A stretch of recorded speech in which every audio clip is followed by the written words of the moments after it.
नमस्कार, आपण पाहत आहात न्यूज स्टेशन सोलमार्ग।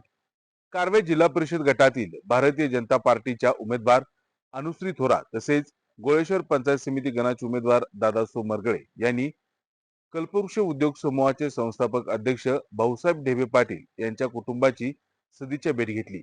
यावेळी ढेबे पाटील कुटुंबियाच्या वतीनं या उमेदवारांचं स्वागत करून त्यांना निवडणुकीसाठी शुभेच्छा देण्यात आल्या।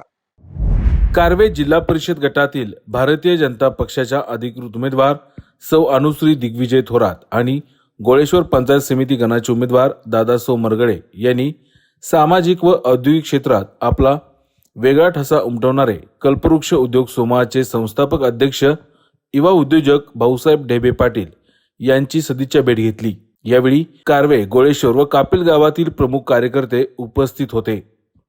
भाऊसाहेब ढेबे पाटील हे देखील भारतीय जनता पार्टीकडून गोळेश्वर गणातून निवडणूक लढवण्यास इच्छुक होते, मात्र तिकीट मिळाले नसले तरी त्यांनी मोठ्या मनाने नाराज न होता या भेटी दरम्यान दोन्ही उमेदवारांचे मनापासून स्वागत करत जिल्हा परिषद आणि पंचायत समिती निवडणुकीसाठी त्यांनी सौ अनुश्री दिग्विजय थोरात व दादासो मरगळे यांना शुभेच्छा दिल्या।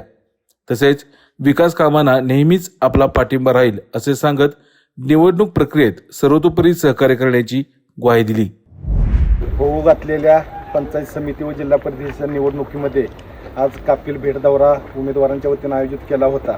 त्या कापिल गावच्या वतीनं सुद्धा भाऊसाहेब ढेबेंची आम्ही पंचायत समिती गणासाठी उमेदवारी जाहीर केली होती, पण बाबांचा आदेश शिरसावंत मानून भाऊसाहेब ढेबे यांनी माघार घेऊन उमेदवारापेक्षा प्रचारात आघाडी घेऊन त्यांनी वेगळाच आदर्श निर्माण केलेला आहे। त्याबद्दल मी त्यांच्या पंचायत समिती गण गोळेश्वर व कापिल गावच्या वतीने त्यांचा आभार व्यक्त करतो।